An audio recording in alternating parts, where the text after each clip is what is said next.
J'ai fait croire à tout le monde que j'étais la sœur de Violetta. Et à la fin, je me suis fait gifler. Encore une fois, ça compte pas, j'étais en primaire, d'accord? Donc, pardon population. Le pire, c'est que tout ça, je l'ai fait juste pour avoir des fournitures scolaires. En fait, je vous explique pour celles qui ont vu ma première story time hier. Quand j'étais plus jeune, j'étais vraiment addict aux fournitures scolaires. Et donc, il y avait cette fille dans ma classe, on l'appelle Lina. On va l'appeler Lina. Il faut savoir que Lina, elle avait beaucoup de fournitures scolaires et que des fournitures scolaires luxueuses. Des fournitures scolaires que je voulais dans ma collection. Et ce que je remarquais sur ces petites fournitures scolaires, c'était que la majorité de ces fournitures scolaires ainsi que son sac à dos, il y avait Violetta dessus. Est-ce que vous sentez la petite merde arriver? Donc moi, je me dirige un peu vers elle, j'essaie de la voir comme amie. Et je lui dis, tu sais d'ailleurs, Violetta c'est ma soeur. Violetta c'est ma soeur. Je sais pas si t'étais au courant ou pas, mais genre ici, il y a tout le monde qui est au courant, quoi. Elle me dit Non, vraiment? Non, je te crois pas, c'est vrai? C'est vraiment ta sœur et tout? Dis-lui que je l'aime trop, dis-lui que je l'aime trop. Tu pourrais lui dire que j'ai regardé tous les épisodes. Tu pourrais lui dire que finalement elle a choisi. Léon, je sais plus c'est quoi leur prénom. Lui ou lui là, je sais plus comment il s'appelle. Tu pourras lui parler de moi, blablabla. Donc moi, je lui dis pas de problème, je vais lui en parler. Et ensuite, après avoir sympathisé avec elle, je lui dis, mais tu sais, Ma sœur, elle aime beaucoup les fournitures scolaires. Hein. Ma sœur, elle aime énormément les fournitures scolaires. de là, elle commence à me donner ses fournitures scolaires. C'est parti beaucoup trop loin. Moi, je me suis dit, c'est bon, elle en a plein de toute façon, donc voilà. Y a pas de souci. Il y a eu un gros souci. Je sais que ça se fait pas, pardon population, j'étais petite, d'accord, j'étais vraiment petite et j'avais une addiction. Donc là, elle commence à faire passer la marchandise et moi je récupère la marchandise.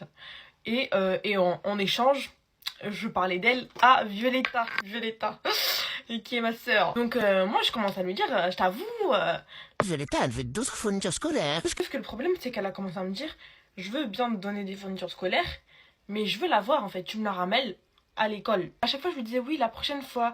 Oui, là, elle peut pas. Oui, là, elle est partie aux États-Unis.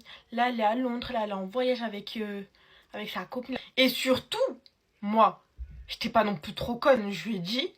N'en parle à personne, sinon Violetta elle va se fâcher parce que il faut que personne sache que c'est ma sœur. Sinon tout le monde va venir chez moi et il va demander des autographes et tout. En fait, je savais que ça allait me causer des problèmes si elle en parlait. Sauf que elle a trop pété sa bouche. Ça m'a causé des gros ennuis. Parce que les gens, ils ont commencé à venir me voir en me disant. Pourquoi tu mens? T'es pas la sœur à Violetta? Moi, j'ai dit si, c'est ma sœur. Certains pensaient que j'étais sa sœur. Certains pensaient que je mentais. Sauf que ça a rapidement commencé à faire le tour. Et Lina, elle a commencé à trouver ça bizarre. Et elle commençait à me dire Tatiana m'a dit que c'était pas vrai, que j'étais pas ta sœur. Tatiana elle m'a dit que c'était pas possible. Tatiana, je t'en veux, t'as cassé mon bisbise. Voilà. Un jour, là ça devient un petit peu croustillante. Un jour, tous les mensonges là m'ont rattrapé. En sortant de l'école, qui vois-je? La mère de Lina. Comme ça. Elle m'appelle comme ça. Je vous avoue, je commence à stresser parce que je vois Lina à côté d'elle, je savais que c'était sa maman. Elle me dit sa maman, elle est pas conne. Elle m'appelle comme ça, elle me dit Toi, t'es la sœur à Violetta. Toi, t'es la sœur à Violetta. Et moi, avec mon grand culot, j'ai dit oui. D'ailleurs, je me permets une petite pause pour vous dire de vous abonner. Voilà. Voilà. Je suis un peu une mendiante. Je fais des vidéos tous les jours. Une personne s'abonne. Moi, je lui dis bah oui.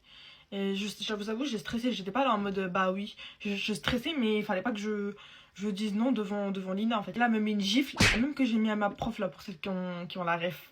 La vidéo que j'ai postée hier, n'hésitez pas à aller la voir. Et je l'ai bien senti. Je suis restée comme ça, bouche bée.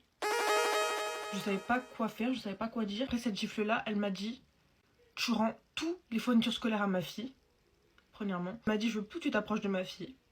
Deuxièmement. Et troisièmement, elle m'a dit Violetta, tu me la ramènes. Elle m'a dit tu me la ramènes demain, tu me la ramènes. Il faut savoir que la gifle qu'elle m'a mis et les menaces qu'elle m'a faites, parce qu'elle m'a fait des menaces, tout ça j'en ai pas parlé. Parce qu'en fait j'avais peur que en parlant ça les retournait contre moi, parce que c'est vrai qu'au début c'est moi qui a un peu volé des fournitures scolaires. Mais là en y repensant je me dis quand même c'est vraiment grave qu'une maman comme ça, à son grand âge, elle me gifle parce que, alors que j'étais en primaire, je devais être en CPCE1, elle me gifle comme ça pour une histoire de fourniture scolaire. N'hésitez pas à me dire si vous voulez d'autres story time. N'hésitez pas à me dire ce que vous en pensez. Est-ce que cette gifle là je l'ai méritée ou pas? Je vous fais plein de bisous et je vous dis à demain.